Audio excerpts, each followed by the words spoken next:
이거요, 이렇게 봐. 니네 눈 감아봐 한번. 근데 감았다 쳐도 돼요. 감았다고 치거나 진짜 감고 난 다음에 칠판이 보이냐 안 보이냐. 당연히 안 보이겠죠. 그럼 이게 사라지냐 안 사라지냐. 안 사라지겠죠. 그게 실제론자들의 생각이에요. 봐봐. 감각, 시각을 통해서 칠판이 있고 없고 여부와 관계없이 칠판이 독립적으로 존재한다고 생각하는 게 실제론자들의 생각입니다. 맞죠? 그러니까 실제론자들의 생각은 이렇게 봐. 실제론자들의 생각은 여러분들이 감각으로 이건 뭐 오감 있잖아. 시각, 청각 등등등 이런 거 있잖아요. 이런 거의 인지가 없어도 칠판 외부 대상은 실제로 존재한다 라고 보는 게 실제론이에요. 당연한 얘기 하는 거죠. 그러니까 여러분들이 굳이 눈을 뜨고 칠판을 보지 않아도 인지하지 않아도 칠판이라고 하는 외부 대상은 언제나 존재할 수밖에 없습니다. 당연한 얘기죠. 당연한 얘기라서 실제로는 뭐가 붙어요? 그래서 상식적이라는 말이 붙는 거야. 당연한 얘기 왜 하나요? 그런데 이 문제가 좀 생겨요. 우리는 우리의 감각의 한도 내에서 외부 세계 대상을 지각할 수 있을 뿐 실제를 있는 그대로 파악할 수 없어. 무슨 얘기냐면 다시 한번 눈 감았다고 쳐. 진짜 감아도 돼요. 근데 진짜 감는 게 더 이렇게 될 수도 있는데 감았다고 칩시다. 이렇게 쿵 친 다음에 내가 이게 칠판이요. 그러면 니네 칠판을 뭐라고 생각해요? 이제 안 보이니까. 니네가 머릿속으로 칠판 초록색이죠. 이렇게 떠올리는 건 이따가 이야기할 세 번째 단락에서 네 번째 줄 감각 경험들의 반복인 거야. 그러니까 니네가 태어나면서부터 처음부터 앞을 못 봤다고 가정을 해봐요. 처음부터 못 봤다고 가정을 하면 내가 쿵쿵쿵 이렇게 치면 니네한테 칠판은 뭐예요? 뭔가 소리 나는 대상이라고. 울리는 거? 쓰는 건지도 몰라. 그게 바로 니네 첫 단락에서 두 번째 줄에 이야기하는 거 감각의 한도. 그러니까 내가 시각을 가린 다음에 뭔가를 니네한테 알려주면 그거는 시각 빼고인 거고 청각을 제외하고 뭔가를 하면 청각 빼고인 거고 그렇겠죠? 그러니까 주어진 범위 내에서만 외부 세계의 대상을 지각할 수 있을 뿐 칠판의 진짜를 있는 그대로 파악할 수는 없다. 맞죠? 틀린 말 아니에요. 이러한 점에서 버클리는 우리가 파악할 수 있는 것이라고 하는 거, 우리가 파악할 수 있는 거라고 이야기하는 거는 있는 그대로 대상이 아니라 감각기관의 지각, 감각기관은 시각은 당연히 눈이겠고, 이건 눈일 거야. 청각은 귀겠고, 후각은 코겠고, 촉각은 뭐 손가락이나 발가락이나 이런 거겠고, 미각은 혀일 거 아니냐. 그러니까 이런 감각기관들의 지각을 통해서 마음속에 형성되는 관념뿐이라고 보았다. 그러니까 달라요. 이게 실제론자들의 생각이고요. 버클리, 조지 버클리라고 합니다. 조지 버클리라고 하는 사람은 이게 아니라 우리의 마음속에 생긴 관념일 뿐이에요. 뭐가? 외부 대상이. 그러니까 외부 대상이 뭔가 있는데 이거는 우리가 인지하는 관념일 뿐인 것이다. 관념이니까 뭐예요? 실제는 아니란 얘기죠. 그러니까 우리의 마음속에 있는 뭔가일 뿐인 겁니다. 그러니까 이 칠판도 쉽게 얘기하면 뭐예요? 니네가 눈을 감으면 칠판이 안 보이죠? 안 보이면 어떻게 돼요? 칠판이 없는 거야. 여기서는 칠판이 우리의 시각과 청각과 이런 것들 감각과 무관하게 존재하는 건데 버클리 생각은 칠판은 존재하지 않는 겁니다. 어떻게 하면? 눈을 감으면. 그리고 소리가 안 들려주면 없는 거야. 선생님 그럼 만지면 알잖아요. 그럼 만지면 감각기관 일하는 거죠. 만지지도 않고 소리도 안 듣고 보지도 않으면 그 칠판은 없는 거야 라고 생각하는 게 버클리 생각이에요. 말이 안 되죠? 그래서 이거를 뭐라고 하느냐, 자기 나름대로 자기 혼자서 생각을 하는 관념이다. 그래서 주관적 관념론이라고 그래요. 이 글은 요거에 대한 얘기하는 거고요. 이거랑 반대되는 개념이라고 할 수 있는 거야. 이렇게 조지 버클리는 1685년부터 75년인가? 85년부터 1753년에 살았던 사람이고요. 되게 옛날 사람이죠. 지금은 관념론 그렇게 사람들이 많이 두고 보진 않아요. 왜냐면 너무 심하거든요. 이따가 내가 들으면 알겠지만. 근데 그때 당시에는 맞는 말인 거야, 이게. 그래서 이분은 대단한 철학자라서 나중에 이 사람의 이름을 따서 대학도 지어요. 그게 뭐예요? 버클리 대학이에요. 버클리 음대는 별개야. 미국에서 버클리 대학의 그 위상이 꽤 높거든요.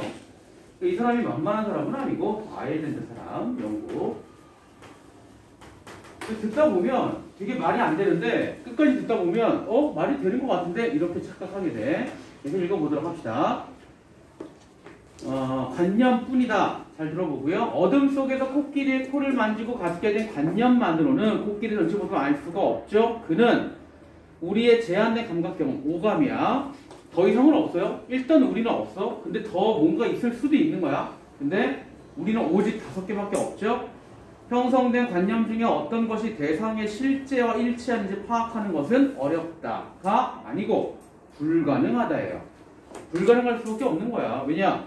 우리는 오로지 오감만 가지고 판단할 수밖에 없는데 또 다른 무언가가 생기면 또 하나의 새로운 인식이 들어오겠지? 그러니까 우리는 감각 경험이 제한될 수밖에 없고요. 그 범위를 넘어설 수는 없습니다. 그래서 진짜 어떤 게 진짜와 일치하는지 파악하는 건 말이 안 돼요. 불가능. 버클리 대학은 그래요. 이렇게 우리가 외부 세계에 대해 인식할 수 있는 것은 오직 감각 경험을 통해 지각된 관념에 국한한다. 이게 지금까지 했던 얘기 정리하는 거죠. 오직이에요. 다른 거 아니고 오직 감각 경험을 통해 지각된 관념. 그럼 니네 중에 또 질문할 수 있지? 생각하는 건 어떻게 돼요? 생각하는 건 우리가 지금 니네 나름대로 뭔가 추상적인 생각을 할 수 있는데 그 추상적인 생각은 거기 있는 감각 경험을 통해서 유추하는 것 뿐입니다. 그러니까 우리는 감각 경험을 벗어날 수 없다. 그러니까 일종의 경험주의 볼 수도 있고 이따가 얘기하겠지만 버클리는 일종의 회의론자라고 얘기할 수도 있고 그건 이따가 한 4번째, 5번째 단락할 때 다시 얘기할게요. 버클리의 관념론적 입장에서 외부 세계 대상들은 우리와 우리 마음과 따로 떨어져 존재할 수 없는 것이다. 이거 중요하거든요. 잘 봐.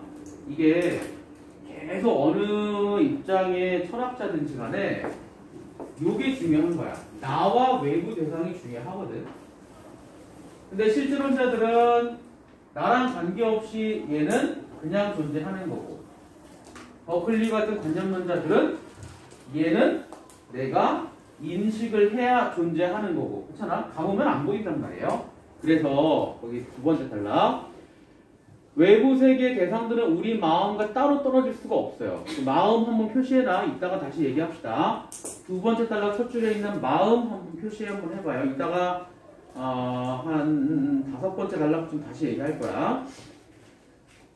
단지 우리 마음속의 관념들의 집합일 뿐이에요. 당연히 지금 여기 교실에도 선풍기도 있고 칠판도 있고 교탁도 있고 책상도 있고 친구도 있잖아요. 니네를 제외한 나머지 니네 바깥에 있는 모든 것들이 다 외부 세계잖아. 그 모든 것들이 다 뭐예요? 그냥 단순히 관념들의 집합일 뿐이래요. 그래서 여기 중요한 말 나오는데 무언가 지각이 되죠? 이게 중요한 거야. 되는 게 중요한 겁니다. 그래서 무언가 지각되는 것이 있다면 그게 바로 뭐예요? 그게 존재하는 거예요. 그럼 만약에 니네 마음속에 어딘가 지각이 되지 않으면 그거는 존재하지 않는 거라고. 요 구도가 중요한 거야. 근데 이게 결국 뭐예요? 이게 결국 외부 대상이라고 말할 수 있는 건데 지각되어야만이 외부 세계 대상이 존재하는 게 되는 거야. 그러면 여기도 있잖아.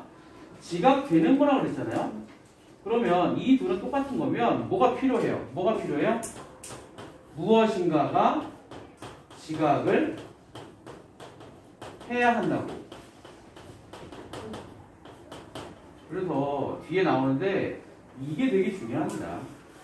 무엇인가가 어떤 거를 지각을 해야 그게 지각이 되는 거고 그래야 비로소 존재하게 돼요. 이게 중요한 거야. 이따가 설명합시다. 일단 지금 이렇게 말해요. 뭔가가 지각을 하지 않으면 지각이 안 되고요. 그럼 없어요. 있으려면 뭔가가 지각을 해야 돼. 그리고 지각을 뭔가 했다면 걔는 지각이 될 거고 그러면 걔는 비로소 존재가 된다. 알아두세요. 이따가 또 얘기할 거예요. 다음 단락에 얘기할 거예요.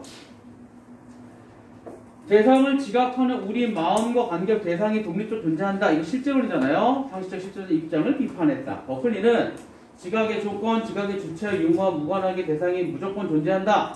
라는 실제론을 부정하고자 한 것이다. 그렇게 얘기했더니 실제론자들이 말이 안 되잖아요. 그래서 의문을 제기합니다. 그래? 너의 말이 과연 맞다면 이건 어떻게 대답할 거야? 그래서 물어봐요. 상식적 실제론 입장에서는 두 가지 의문을 제기할 수 있다. 첫 번째, 그의 주장처럼 외부 세계 대상의 관념에 묶여 불과하다면, 그러니까 니네 입장에서는 칠판, 선풍기, 친구들, 책상, 의자 이런 것들 이게 다 만약에 관념뿐이라면 그거 그냥 다 환각 아니에요? 예를 들면 니네 꿈 생각해봐. 꿈을 꾸면 거기 있는 거는 어쨌든 지금은 꿈이 아니라고 치고 꿈을 꾸는 것들은 환상이라고 볼 수도 있고 환각이라고 볼 수도 있죠. 진짜 존재하는 건 아니잖아. 그러니까 만약에 너의 말이 맞다면 네가 생각하는 모든 관념들은 환각 아니냐? 이런 질문이 가능하죠. 마치 꿈처럼. 그 대답을 해줘야 돼요. 보세요. 이에 대해 버클리는 지각된 어떤 것이 환각인지 그렇지 않은지를 결정하는 것은 감각 경험들이 반복되는 유형인 족을 이루는지 관찰함으로써 가능하다고 보았다. 그래서 중요한 단어 나와요. 감각 경험에서 끝나지 말고요. 들이에요. 요거예요, 요거. 감각 경험 하나로 안 되고 여러 개 있어야 돼요. 이건 여러 개라는 뜻이죠. 감각 경험들 사이에 뭐가 있으면 비슷한 점이 있으면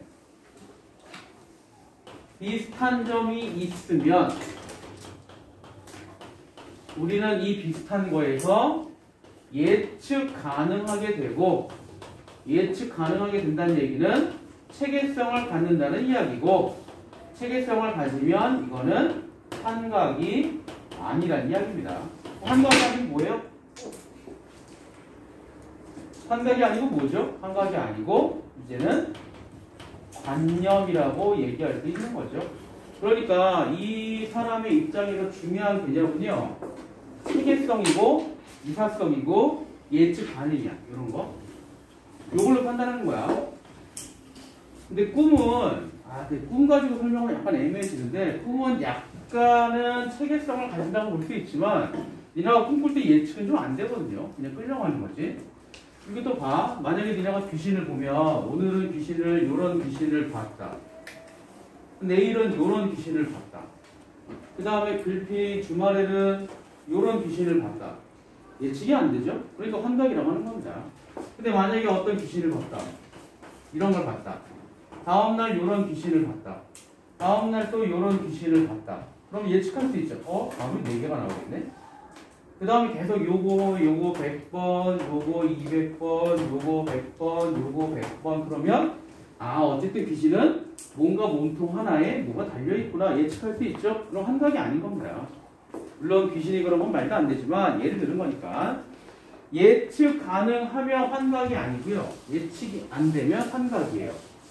라고 대답하니까 실제론자들이 그렇긴 하네 라고 대답한 거야. 읽어볼게요. 감각 경험들이 반복되는 유형이 족을 이루는지 관찰함으로써 가능하다고 보았다. 가령 나무는 예측 가능 써있죠? 예측 가능한 방식으로 반복되는 감각 경험들의 유형을 지닙니다. 그러니까 니네가 만약에 한 비행기 타고 상공 100m에서 나무 숲을 본다고 쳐. 나무인지 알아요? 어떻게 알아요? 알고 있으니까 예측 가능하죠? 니네가 지난 19년간 나무를 엄청 많이 봐왔기 때문에 아무리 먼 곳에서 보아도 저건 나무야 라고 안다고. 왜요? 굉장히 많이 보아왔고 니네가 굉장히 많이 보아온 나무들이 큰 편차가 없었기 때문에. 거기 뭐라고 나오죠? 나무를 보는 각도나 거리에 따라 형태나 크기를 달리 지각할 수는 있으나 나무에 대한 시각적인 경험, 촉각적인 경험, 후각적인 경험도 있고 일련의 체계성을 갖는다. 우리의 감각 경험들은 규칙적 체계적인 방식으로 관련돼 있고요. 그래서 감각 경험의 조건 달라진다 하더라도 땅에서 보는 거, 옆에서 보는 거, 한 상공 100m 보는 거 변화의 폭은 그리 크지 않아요. 그러니까 어떻게 돼요? 예측 가능한 거고 그러니까 관념이지만 환각은 아닌 겁니다. 반대로 환각은 질서 있는 연속을 지니지 못해서 족을 이루지 못하고요. 대상의 존재가 입증되기 위해 중요한 거는 감각 경험과 대상과의 관계가 아니라 사실 외부에 있는 대상이 중요한 게 아니라 뭐가 중요해요? 여기 써 있는 것처럼 감각 경험들이 중요한 거예요. 그러니까 감각 경험들 간의 관계가 중요해진다고. 그러니까 뭐예요? 외부 대상하고는 전혀 관계없는 얘기라고 할 수 있는 거야. 자, 두 번째 질문은요. 이렇게 이해를 해도 말을 해도 당연히 니네도 이해 안 되고 나도 이해 안 돼요. 그래서 또 물어보거든요. 봐봐. 잘 들어. 여러분들이 있고요. 여러분들이 사귀는 세상이 있다고 할게요. 그럼 아까 칠판할 때 눈 감은 것처럼 만약에 내가 눈을 감았다. 내가 눈을 감았다면 이 연인은 어떻게 돼요? 버클리에 따르면 없는 거예요. 그냥 없는 거야. 사실 눈을 뜨면 존재하는 거죠. 말이 안 되잖아요. 말이 안 되는 거야. 근데 이게 또 어떻게 얘기하냐면 버클리가 이렇게 생각하는 거야. 눈을 감았을 때 존재가 없단 말이에요. 근데 이게 카페에서 내가 사랑하는 사람이랑 뭐 커피를 마신다고 쳐. 근데 마침 거기에 B라는 다른 사람이 있어서 이렇게 지켜보면 교묘하게 내가 눈을 감는 순간에 이 사람은 눈을 뜨고 있단 말이야. 그럼 이 연인은 존재해요? 존재 안 해요? 존재하죠? 얘가 눈 뜬 상태이기 때문에 무슨 소리가 나는데? 어? 뭐야? 뜬 거 아니야? 아닌데 이상하다. 맥이 끊기면 안 돼요. 눈을 뜬 상태니까 이름 C라고 할게요. C는 존재하는 겁니다. 근데 이렇게 얘기하면 또 봐봐. 그러면 과연 내가 바라보는 연인과 B가 바라보는 C는 동일 인물일까 아닐까? 잘 생각해봐야 돼요. 같은 사람이에요? 다른 사람이에요? 다른 사람이야. 왜요? 내가 바라보는 이 사람은 내가 사랑하는 사람이에요. 내가 사랑하는 C야. B 입장에서는 뭐죠? 그냥 C예요. 그러니까 또 버클리 말이 안 맞는 거야. 그래서 이제부터 잘 들어야 돼. 버클리가 요거를 설명하기 위해서 끌고 온 개념이 바로 신이에요. 이 신은 뭐냐? 내가 눈을 감죠? 그럼 신이 연인을 봐주는 거야.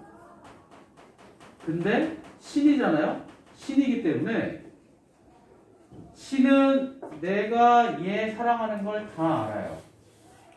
그래서 내 입장에서 얘를 바라본다고. 그러니까 어떻게 돼요? 내가 눈을 감아도 나 대신에 누군가가 연인을 보아주고 있죠? 그러니까 이 입장이면 어떻게 돼요? C가 존재한다고. 근데 C는 내 마음을 다 알고 있단 말이에요. 그래서 어떻게 돼요? 내가 사랑하는 C가 존재한다고. 그러니까 존재하는 겁니다. 이게 칠판도 니네가 눈을 감아도 이분께서 칠판을 봐주고 있단 말이에요. 그러니까 니네가 눈을 감더라도 이분이 지금 보아주고 있기 때문에 느껴주고 있기 때문에 뭐 시각이든 청각이든 촉각이든 후각이든 간에 그렇기 때문에 니네가 눈을 감더라도 칠판은 존재하는 겁니다.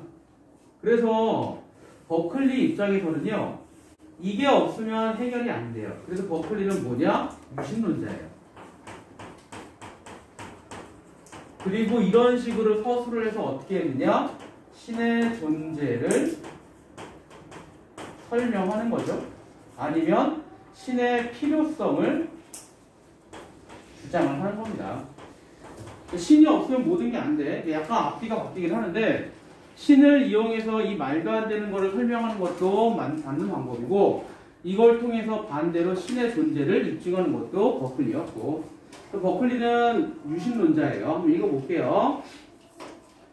대상에 관한 우리의 감각 경험들이 독립적인 대상을 표상하지 않고 외부 세계 대상들은 우리에게 지각되는 동안에만 만약에 존재한다고 본다면 내가 나무를 보고 있지 않다고 존재하지 않는다고 할 수 있을까? 라고 타당한 질문을 했는데 나무에 대한 감각 경험이 구체적이고 반복적인 영역을 유지하는 건 진짜 존재하는 거 아니야? 라고 물어봤더니 버클리는 이걸 해소하기 위해 절대적인 신의 존재를 끌어들였습니다. 버클리에 따르면 마음, 곧 정신은 관념을 가리키는 게 아닌 거예요. 마음에 한번 표시 한번 해놔. 관념 자체는 지각되어 나왔죠? 마음속에 형성되는 것이란 점에서 수동주의는 반해 마음은 외부 대상을 지각하여 관념을 형성할 수 있다는 점에서 능동성을 지니고 있다. 자, 그래서 7번 봐봐. 여기에 들어가는 게 뭐예요? 여기에 들어가는 게 바로 마음이에요. 마음이 무언가를 지각하는 거고 마음이 무언가를 지각하면 이제 그 무언가가 지각이 되어서 존재하는 거라고. 그래서 이게 되게 중요한 겁니다. 이런 관계야. 마음이 지각을 해서 지각이 되었더니 이제 존재해서 내 주변에 뭐가 생겨요? 외부 대상이 생긴다고.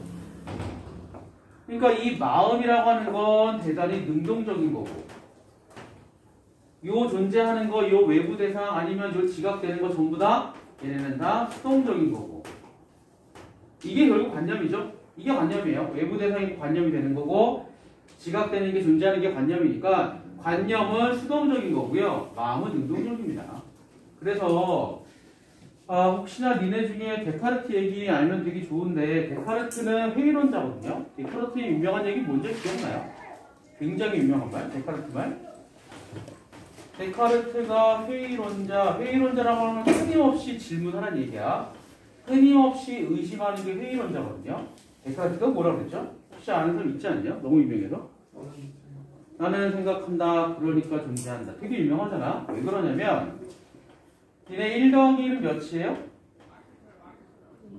2라고 생각을 하죠? 온 세상 다 2라고 생각하겠지? 사과 2개를 놓고 더해도 2개가 되니까 당연히 2가 맞다고 하겠지? 했더니 데카르트가 뭐라고 그랬냐면 말도 안 되는 건 알지만 요것도 혹시나 중간에 어떤 악마 같은 존재가 원래 3인데 어떤 술수를 부려서 우리를 2로 착각하게 하는 거 아니야? 라고 억지로 부릴 수 있잖아요. 억지를 부려서라도 의심해 볼 수 있는 여지가 있잖아. 그래서 데카르트는 뭐라고 막 그런 식으로 파고 들어가는, 끝까지 파고 들어갔더니 뭐는 절대로 의심할 수가 없어요. 어쨌든 내가 뭔가 생각하는 건 의심할 수가 없다 라고 했잖아. 그게 뭐예요? 나는 생각한다잖아요. 같은 맥락이야. 나는 외부 대상이 니네한테 될 수 있어. 그렇잖아요? 근데 어쨌든 내 마음도 바깥을 지각하죠.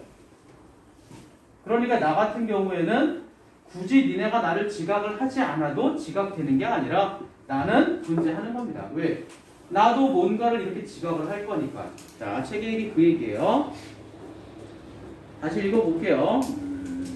마음은 외부 대상을 지각하여 관념을 형성할 수 있다는 능동성을 지니는데 독립적 존재는 부정해. 칠판 같은 건 독립적으로 존재하는 게 아니야. 그러나 지각하는 능동적인 존재로서의 정신을 부정하진 않았다. 그러니까 나는 뭔가 지각하려고 하죠.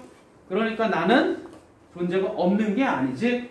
버클리 입장에서 마음은 다른 외부 세계 대상들과 달리 지각됨으로 존재하는 게 아니라 지각하는 거야. 그러니까 생각하는 걸로 마음은 존재합니다. 그러니까 나는 존재하는 거예요. 신 역시 이와 마찬가지로 지각되지 않아도 그 자체로 존재할 수 있다. 왜냐? 신은 지각한 그 자체니까. 그러니까 이게 신은 지각하는 것 덩어리라고 보면 돼요. 다른 거 하나도 없고 오로지 지각하는 것만 있는 거야. 그러니까 얘는 존재할 수밖에 없죠. 그치? 되게 편하죠? 일종의 끝판왕이라고 보면 돼요. 논리적으로 설명이 안 되니까 신 끌고 온 거야. 다 설명이 돼요. 요걸로 다 설명이 돼요. 정리, 핵심. 버클리는 우리가 지각하고 있지 않더라도 모든 대상은 무한한 정신의 신이 항상 지각하고 있기 때문에 존재한다고 말한다. 사실은 요 한마디로 우리 이길 수가 없습니다. 그러니까 논리적으로 어떻게 접근할 수가 없어요. 왜? 아니 우리가 지각하지 않더라도 모든 걸 무한한 정신의 신이 지각하고 있대. 모든 걸 지각하고 있대. 봐봐요. 무슨 얘기냐면 니네가 갑자기 어느 날 참신한 생각을 해. 와 이건 나만 생각한 거야 라고 생각해도 이미 그건 신이 지각하는 범주 안에 이미 들어가 있는 거예요. 근데 이걸 바탕 내가 또 뭔가를 끌고 오잖아. 야 이건 진짜 아무도 생각 못했겠지? 특허도 냈는데 하지만 이미 신께서는 알고 있는 겁니다. 근데 봐봐 신이 지각하는 건 이만큼이고요 니네는 이만큼씩이에요. 니네가 새로운 걸 발견을 하잖아요. 이미 신은 알고 있는 거야. 그래서 요게 뭐라고 나오냐면 거기 밑에 뭐라고 나와요? 다음 달락 봐봐. 두 번째 줄. 우리가 지각하는 모든 것은 신이 가진 힘의 징표이다. 이게 왜 의미가 있냐면 니네가 뭘 생각하고 뭘 떠올리든 간에 이미 신은 알고 있죠. 그러니까 니네 신을 벗어날 수가 없는 거야. 그러니까 니네가 지각하면 할수록 신의 힘은 더 커지는 거지. 그러니까 우리가 지각하는 모든 것은 신의 힘의 징표, 증거가 되는 겁니다. 우리 이길 수가 없어요. 더군다나 지금 전 세계 인구 70억인데 70억이 합쳐도 소용이 없고요. 지난 2000년간 살았던 사람들을 다 합치면 한 몇 천억 되지 않을까? 근데 몇 천억이 머리를 합쳐도 이길 수가 없어요. 왜? 실은 이미 다 알고 있으니까. 이거 이길 수가 없어 도저히. 잠깐 다시 다음 위에 단락 볼게요. 위에 단락의 두 번째 줄 끝에 다시 봐. 영원히 깨어있어 모든 것을 지각하는 신. 심지어 신은 영원히 깨어있어요. 잠도 안 자요. 우리의 마음이 굳이 우리가 세계를 지각하지 않아도 거기에 굳이라는 말 넣으면 되게 좋아. 우리가 굳이 세계를 지각하지 않아도 세계는 계속해서 존재합니다. 왜? 마음, 그러니까 지각함의 자체 덩어리 신께서 모든 것을 다 지각하고 있으니까. 그러니까 어떻게 돼요? 설명 끝나는 거야. 그랬더니 어떤 자연과학자들이 이렇게 얘기할 수 있어요. 아니 그러면 이런 물리법칙은 어떻게 설명할 거요? 라고 했단 말이에요. 이게 되는 거야. 신의 입장에서 본인이 했던 감각 경험들 여러 개. 힘과 질량의 관계가 가속도와 힘의 관계가 힘이다 뭐 이런 게 있잖아. 신이 입장에서 했던 모든 감각 경험들의 유사성이 혹은 예측 가능한 체계성을 갖춘 게 바로 뭐예요? 그게 자연 법칙이에요. 그러니까 중력도 만유인연도 다 설명이 되죠. 그러니까 자연과학자들 할 말이 없는 거야. 요거 하면 다 돼요. 만병통치약. 되게 쉬워요. 생각보다 쉽게 끝나. 그래서 처음에 여기서 시작했잖아. 어떻게 눈 감는데 실판이 사라져. 존재하지 않는 거예요. 말도 안 되는데 듣다 보면 그럴싸해요. 그게 버클리의 관념론인 겁니다. 우리의 지각 여부와 관계없이 지속적 마지막 단락이 마지막 줄. 지각 여부 관계없이 지속적으로 그 존재가 인정될 수 있다고 주장한 것이다. 근데 이 시기에는 1685년 17세기 18세기잖아. 이 시기에는 여전히 신이 중요한 입장이었고요. 신의 존재에 대해서 끊임없이 사람들이 질문을 해왔기 때문에 이런 식으로 신의 존재를 설명하고 필요성을 이야기하고 그 다음에 존재에 대해 설명하는 거 충분히 나올 수는 있죠. 근데 지금의 입장은 조금 다를 수도 있죠. 알아두고요. 자, 1번에 4번은 상식적 실제론에 대한 특정 인물 누구요? 버클리요. 비판적 입장을 제시하고 의문의 답변 형식 3, 4문단에 나왔죠. 이런 질문 가능한데 이렇게 답하고 이런 질문 가능한데 이렇게 답하고 입장을 구체화하고 있다. 자, 2번에 답이 1번인데 구체적으로 어떤 글자가 틀려요? 정확히 틀린 글자에만. 왜요? 사람도 할 수 있기는 하죠. 근데 신이 압도적일 뿐이지 인간도 합니다. 자, 여러분들 주변에 있는 칠판, 책상, 여러분들 친구들 다 니네가 관념을 만들었기 때문에 있는 거라고 보면 돼. 인간도 해요. 넘어갈게요. 자, 그 다음에 3번을 보면요. 니네 3번 되게 중요한데 3번 하기 전에 5번부터 할게. 칠판 지우기 전에 5번부터 합시다. 버클리의 입장을 고려할 때 기억, 니은이요. 기억이 지각되는 거예요. 이게 기억이에요. 그리고 이게 니은이야. 지각하는 거. 지각되는 거랑 지각하는 거 구분을 잘해야 돼요. 자, 3번을 봐요. 니은을 통하지 않아야 외부 세계에서 입증될 수 있다. 봐봐. 지각하지 않으면 이게 되지 않죠? 그치? 아까 이제 빨간 거 했잖아. 지각을 해야만이 누가? 마음이 지각을 해야만이 어떤 대상이 지각이 되고 그게 내 마음속에 관념이 되고 그 비로소 존재하는 게 되죠. 그러면 이제 외부 대상이 있다라고 얘기할 수 있는 거 아니야? 이게 시작점이에요. 그래서 3번이 틀린 거야. 니은을 통하지 않으면 안 됩니다. 이거는 실제론자하고도 다르고요. 그래서 눈치가 빠르면 3번하고 5번은 서로 반대 아니면 모순이라는 거 알 수 있죠. 5번 봐요. 니은이 전제되어야 기억이 이루어질 수 있다. 이게 맞지. 니은을 통하지 않아야 외부 세계에서 입증될 수 있다. 이거는 반대입니다. 그러니까 니네가 연습이 되고 눈치가 빠르면 3번 아니면 5번 둘 중에 하나 이렇게 판단 내릴 수도 있다고. 자, 문제 4번도 지우기 전에 볼게요. 요거죠. 환각에서는 경험이 일관되지 않고 변화폭도 가능할 수 없고 체계성도 없다. 이게 환각이 아니면 이게 없고 하면 그게 환각이니까 문제 4번의 답은 5번. 자, 3번이 제일 중요해요. 여기서 한번 볼게요.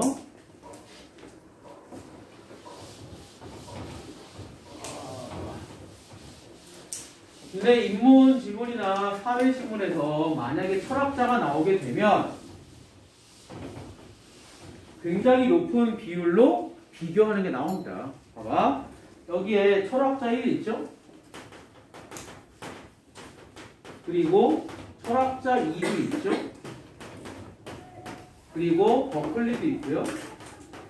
그리고 실제론자들도 있잖아요. 그러면 인문이나 사회나 웬만하면 철학자가 나오면 비교해야 돼요. 뭘 비교해요? 공통점과 차이점을 비교를 해야 돼. 나는 도가 절대적인 진리라고 생각하지 않는다. 이미 요거 한 줄로 철학자 1은 버클리하고 유사하다는 거 확인해야 돼요. 절대적인 진리가 없다. 절대적인 진리가 뭐냐? 누가 생각하든 간에 다 똑같다고 생각해야 돼요. 근데 버클리의 주관적 관념들은 그런 거 없었죠? 그래서 일단은 철학자 1은 버클리하고 비슷할 거예요. 확인 안 됐으니까 비슷하다고 할게요. 약 비슷하다고. 도는 사람들에게서 만들어진 것이고, 그래 만들어진 것이면 아까 버클리 뭐였죠? 내가 생각하고 지각하는 거, 그게 지각되는 거잖아. 확실하게 철학자 1은 버클리하고 똑같아요. 마저 읽어볼게요. 우리 앞에 구분되어 나타나는 것처럼 보이는 어떤 외적 대상도 우리와 독립되어 존재하는 것이 아니라 확실하게 실제론자하고 반대라는 것도 알 수 있죠. 철학자 1은 그냥 동양의 버클리입니다. 똑같아요.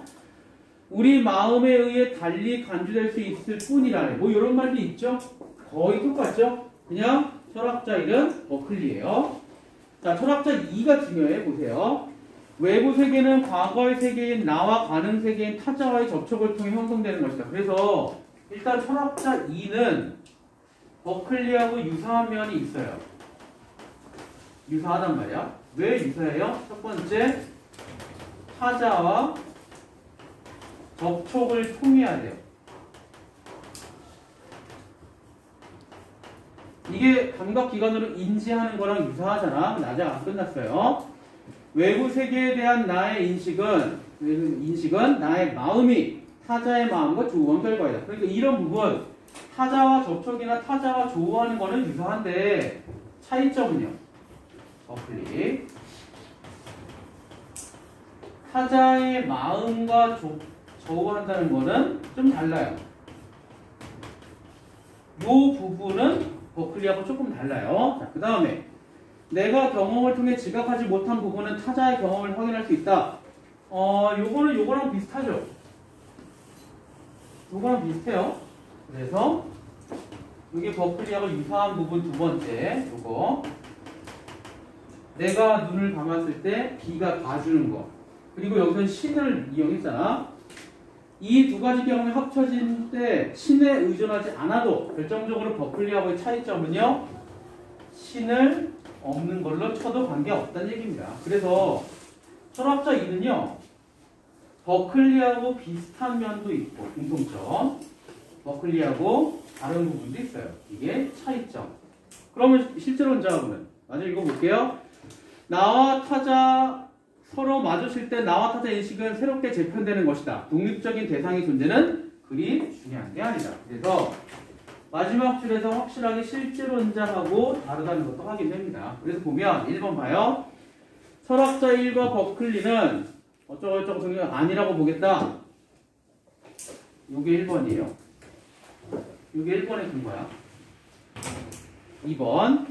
철학자 1은 도가 만들어진 대상이라는 관점에서 실제론자가 말한 독립 대상처럼 아까 아니라고 그랬죠? 아니라고 그랬는데 2번에서는 똑같은 걸 취급하고 있는 거야. 그래서 2번이에요. 자, 3번. 철학자 2와 버클리는 나의 경험을 통한 자각만으로는 부족하다. 그래, 이게 3번이야.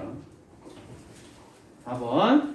철학자 2는 버클리가 말한 무한한 정기 존재 신이죠. 신을 들지 않고도 경험을 통해 확인할 수 있다.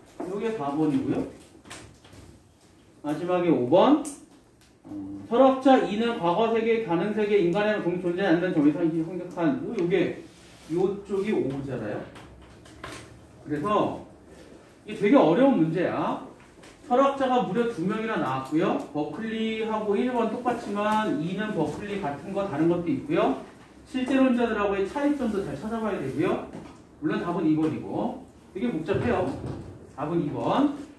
자, 마지막으로 문제 6번 하고 끝낼 겁니다. 문제 6번은 이런 류의 문제가 나중에 전국면허 확률평가 같은 거 나오면 어떻게 푸는지 방식을 설명하고 끝낼게요. 일종의 팁이다, 팁. 이렇게 풀면 거의 맞아요. 정말 가끔 틀려.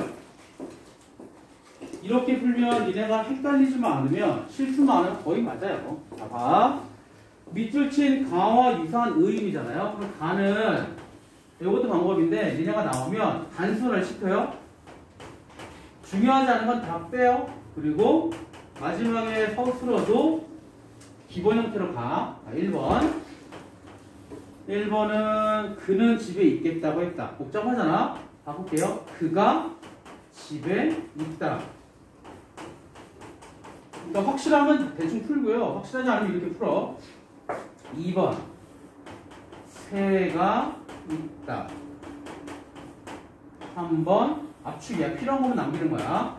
그럼 보조사 4 주격해서 바꾸는 거예요. 사흘이 있다. 보조사는 원래 격조사대로 가요. 다. 그게 쉬워. 그게 명확해. 4번. 회의가 있다. 마지막에 5번. 주어는 생략이 됐고 서울에 있다예요. 이제 끝난 거야. 자, 지금 필수적인 것도 남겼잖아요. 그러면 분명히 가에는 신이 있다 주어만 된단 말이야. 근데 얘는 요게 있죠? 그래서 빼요. 요게 있죠? 뺍니다. 물론 얘네 둘은 실제로는 장소에 머무르다라는 뜻이라서 얘는 존재하다는 뜻이거든요. 그러니까 달라서 빼는 건데 니네가 이런 뜻은 알 수가 없잖아. 이건 내가 찾아서 아는 거고 요런 거 보고 일단 제껴요. 그러면 이제 3개 남았잖아요. 그러면 이제 그 다음에는 요 주어에 들어가는 요 대상을 봐. 새하고 사흘하고 회의 중에 제일 거리 멀어 보이는 건 뭐예요? 이게 왜 그렇죠? 얘는 시간이니까. 아무리 양보해도 시간과 시는 좀 거리가 있잖아. 물론 얘는 경과하다는 뜻이에요. 자, 새하고 회의 남았잖아요. 둘 중에 어느 게 답이에요? 왜 새죠? 암만 100번 양보해도 회의는 너무 멀잖아. 그러니까 새야. 이거는 벌어진다 뭐 그런 뜻이거든요. 얘는 존재한다고. 니네가 이런 뜻을 몰라도 돼. 문장 성문으로 제끼고요. 그러면은 3개나 4개가 남아. 그 다음에는 똑같으면 이제 이걸로 가. 안에 있는 내용이 유사성으로 가요. 그럼 거의 풀립니다. 그러니까 다른 단어로 바꾸는 것보단 이 문제가 훨씬 쉬운 거야. 다음 주에 10강 풀어오세요. 오늘은 여기